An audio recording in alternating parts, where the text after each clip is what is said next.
When you're looking for commitment and you look up videos, most of them talk about how to get men to chase you or how to control them by playing mind tricks and triggering their anxiety. But all that was getting me was low-value men who put minimum effort, left me emotionally drained, and wasted my time. So once I got tired of playing the same games with the same men, I ended up building my own system with psychology and neuroscience that not only got me married to the man of my dreams, but got him to chase and obsess over me instead. So today, I'm actually diving into my personal notes and giving away all my secrets to you. And I hope my husband is not watching because I don't want him to know what I did to get him addicted. Okay, so here was my first learning that I had, and I didn't even know I was doing it because I didn't actively choose to do it. It's kind of something that my boyfriend pointed it out way later for what got him to commit to me. So we were on a third date, and I remember him showing me the website of his company. And he asked me that, what do I think about it? Now, obviously, I wasn't trying to be a bitch to him, but I started to think about my previous experience, and I gave him my honest opinion. I said to him that, hey, I don't think that this is actually serving a purpose marketing-wise, and this is what you should be doing instead. And I went into details. I look up, because I was so focused on the website, I look up at his face, and his eyes widened. And he's staring at me in this, I would say, funny way. So I kind of forgot about this moment. But then about a year later, I asked him that what was that moment that got him to commit to me? And he said that that one date really stood out because he remembered thinking that I was authentic to myself and I was unique for him because I had an opinion, and he could trust me and he could feel that I'm a person of my own and I wouldn't bend my ways to kind of cater to whatever he wants. So think about this. You know that friend who always says yes to everything you want, yes to the place you want to go to, yes to everything you say, and she's like, I've done this in the past, I've been there, and it annoys you. It's like, this bitch is not being honest with me. And that's because there's something within us that kind of repels that energy of someone who's trying to please us or someone who's always a yes person. We are looking for honesty. We want someone who we can trust and who can bring a different opinion on the table. So I'm not saying that, start treating them like a friend or start criticizing the man in front of you. But here's the key. It's about being unique, and it's about being authentic to yourself. Sometimes I want to compliment him. It's perfect what he's doing. And sometimes I want to tell him how he could do it differently. That's what makes you, you. I know you're getting confused right now because you're thinking, oh my God, how can I criticize him, or how can I tell him what is wrong with him because you remember that I triggered his stress? No, we're not creating a manipulation video here. So let me tell you the second one, because this will go completely opposite to what I just said, but you need to stick with me over here, okay? So the second one is making him feel seen and understood. I noticed that men a lot of the times feel that they are in a very vulnerable spot when they're sharing their real feelings. And you will not come across a lot of men who will actually put their feelings on the table. When they do that, it's our responsibility to make them feel understood and heard. Because here's what happened for me. So we were at this cafe, and he was sharing a very personal story with me for what he'd been through in the past with gymming and with his family. So I'm there listening to him, and I remember that this server behind me shattered a whole plate of glasses and dishes or something like that. And in that moment, all the voices in the cafe kind of slowed down. You know that silence you feel when you're talking but everyone else stops talking, like in a movie? So everyone else slowed down, and I didn't even turn around to look what happened, and my hand was kind of on his in his hand, and I said, hey, keep going. And I could tell that something shifted for him in that moment. I saw this look in his eyes, almost a tear. And I remember thinking that, why does this feel so special? And later on in discussions, I discovered that it wasn't that I was just listening to him, but I made him feel heard, and I made him feel that he's the most important person in the room for me, and there are no distractions. If you've watched How I Met Your Mother, for Lily and Marshall, they have this moment where it's only that one person and everything else blurs out. And when you watch that, you'll realize that it's about making the person in front of you the focus of your presence and your attention. And men really crave that kind of attention, because think about the circles they're in. Think about their family. They're usually the ones who are giving and listening. That's what will get him hooked and addicted to you. But here's like a star note in my journal, because this is the real key for how you will make your man feel understood and not just like you're sitting there and listening. And if you don't listen to anything else, turn on your listening for just this one. The first part is that it's not about your listening. It's about bringing your whole energy to the table. And here's how you do it. You make eye contact, and your eyes, because we women have these soulful eyes and we know they have a lot of magic, but sometimes we forget to use it. So look into his eyes deeply and make him feel comforted. Like, bring that, not the doughy victim eyes, but the compassionate, loving eyes that he feels that you're listening to him. Don't break eye contact, but also don't like stare. It's kind of like a soft glaze and like an understanding nod. Step 1 to listening. Step 2 to listening skills is keep on reminding yourself where your feet are. I had a habit of going into my head and to keep on overthinking things. Like while he was talking, I would start thinking about something else. Don't do that. When he's talking, keep reminding yourself and be where your feet are. Be present where your feet are, okay? Now, the third one is the real key, because I think that's what really made it click. I actually literally use the word and the phrase, I understand you. To make him feel understood is the whole name of the game, because men are often misunderstood in the society. They even feel that they're separate from themselves. And if you can be the person who understands them, they will not only be addicted to you because of dopamine, they will actually get addicted to you on the core essence of their whole nervous system. Will crave the safety that you provide. Oh, and I forgot one.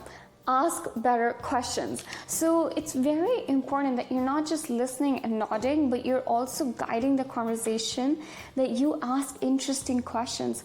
Turn up your curiosity a little bit. If, for example, he says that I went through this, and a simple question you can ask is, how did that make you feel? What did that do for you? How did that change your life? So ask better questions that allow him to open up more and also show that you're engaged. And it will actually keep you engaged too. Now, I might get a lot of hate in the comments for this one.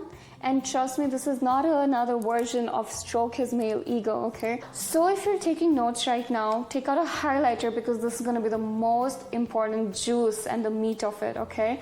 Because this is what sets apart the relationships that last for 30 years versus the ones that die off in 3 months. We women have this innate feeling that I need to keep proving myself to the world. And I think we built it because somewhere along the way we were taught that we're being underestimated, and we feel a need to show that we're independent. Here's where you need to put the guard down in a relationship. So, girl, here's what I found out, and this might trip you up a little bit. But basically, men are trained to protect. Think about this, like, I don't know, 200, 300 years ago. Men were mainly going for war, and men were literally going to war to protect women. And that kind of training, it doesn't just go away. What that means is men's nature, and when they feel the most masculine, is when they feel that they're protecting their women, that they're providing for their women. I'm not saying quit your jobs and let them pay every bill for you. What I'm saying is it's about finding opportunities for him to actually tap into his masculine energy and for you to be in your feminine. It's not about boosting his ego, but actually what you need to do is find opportunities for him to be the man and to actually provide for you and to protect you. So think of things that are like small, okay? But things that actually help you to connect with him. It's all about connecting with him, right? Now, for example, in my washroom, there was a lot of ants at some point. I don't know where they were coming from, but I was genuinely scared of them and I did not want to deal with them. So I asked my husband, I'm like, hey, can you please take care of the ants? And he was so proud. He came with his little tools and he sprayed them away and he cleaned up the washroom, and it made me smile. Like, I was actually happy because I had someone to do that for me, but also it made him feel like the man of the house, and he was so proud for dealing with the ants. He's actually in the kitchen, he's laughing, he didn't know. Okay, so I call this the hero complex. Men love being your hero. Let him be your hero, okay? And one of the other things I did in the early on of our dating, when we weren't even in a relationship, was I was moving homes. And I packed up everything myself and I said, hey, I can take care of this part by myself. But when I actually had to lift the heavy boxes, I didn't do that. I asked him that, hey, can you please help lift these boxes and move them to the truck because I'm too tired? Or I wasn't like acting like the damsel in distress. I did not want to play the victim. I genuinely needed his help. But him doing that, it associated a feeling within him with me, which is, I made him feel strong. It wasn't that he felt strong because he lifted the boxes, but I created an opportunity for him to feel strong. So here's the actual key: to not make him feel like a slave that's doing little tasks for you, like a little manipulation monkey, and to actually make him feel like a hero. And I found this, trust me, by making a lot of mistakes in the past. The key is to notice his action. Not only tell him what to do, but notice him while he does that for you. So for me, that meant giving him thanks, giving him genuine appreciation and attention for what he was doing for me. No matter how small or how big that action is, if he's bringing you a cup of water, if he's helping you do something that you could have done yourself, it's about seeing the intention and appreciating it. Genuine appreciation, it looks like looking at the smaller details and thinking of your partner for how much effort they're putting in it for you. When women light up and when they have this joy, this smile, and this radiance, not radiation, this radiance, it lights them up. Men are willing to go to wars for your smile and for your joy and for you to be in your soft feminine energy. Don't be like, yeah, thanks. Don't throw attitude. Be kind, be gentle, and trust me, it will bring that childlike joy back into the relationship and actually make him commit, because he will want to do things for you because of how you make him feel. Just tap into that genuine gratitude that you can have in your heart and make them feel loved for it. So the way I would summarize it is have a reward system, okay? Don't just make him a slave, but how you actually make him a hero is by having a reward system. The reward could be thanking him. The reward could be doing something in return for him. The reward could be just lighting up and smiling. That's all, but there needs to be a way to make him feel appreciated. And actually, you can even use the word that you're my hero to make him feel that way. Okay, now you understand all the things you need to do to get him to commit, but we haven't talked about what you need to avoid at all costs, because it will kill the spark like that. So I learned these 4 C's from Tony Robbins, and I actually keep a list in my journal, and I do a self-check every week to know that I'm avoiding them. That's how important they are. The first C is called control. And let me refer to my notes. The first C is criticize. So criticism, in my mind, used to feel like feedback. And I thought that, the first point I made was me being authentic and honest with myself. I would feel very comfortable criticizing my partner. And I didn't realize that it was literally making men run away from me. So criticism actually triggers a very core insecurity in men that makes them feel rejected. And rejection is an experience none of us want to have, honestly. When you are picking on little things that he's doing wrong or he's not meeting your standard, you're actually turning him into a robot who will only follow your orders. But he's not a robot. He's a human and he will want to break free out of that. So you need to not only kind of set your expectation aside, you need to stop imposing your own standard of what's right and wrong onto him and accept him how he is. So criticism is the first killer of relationships, and avoid it at all costs by turning criticism into appreciation. Look, criticism is very different from honesty. If you want to be honest, find gentler ways of communicating your standard to him. For example, I felt this one time that I cleaned up the kitchen and my partner used it after I did. So I didn't, and he didn't clean up after himself. So I didn't go and yell at him that, hey, you use the kitchen and you're not picking up. It wasn't that. I said, hey, baby, I put in a lot of effort into cleaning up the kitchen. Can you please help me clean up after, the smoothie I just made? So it didn't feel like criticism. It just felt like a direct ask. Okay, full disclaimer. Full disclaimer. She is barely cleaning after herself. Don't trust anything that she says. And she cleaned up once, and she makes it a whole video about that. Okay, just saying for people. Oh my God! I don't think I should be recording this way. The second C that you need to avoid at all costs, and I actually know you're doing this pretty much on a daily basis, is closing off your energy. Tell me if this sounds familiar to you. He does something little. He doesn't pick up after himself. He doesn't compliment your makeup or something. And suddenly it triggers within you that he doesn't care about me. He's not noticing me. And what you do next is you start to pull off your energy and you have the sass and attitude and you start to punish him in little ways by making a micro comment or by ignoring him a little bit. Think about this. What are you doing in that moment? You're not attracting him, but you're closing off and destroying your relationship by consistently teaching him that he's doing something wrong. I know you're doing this because you think that will create connection within you, and you think that it will help you bond and it will bring him closer to you and it will make him notice you.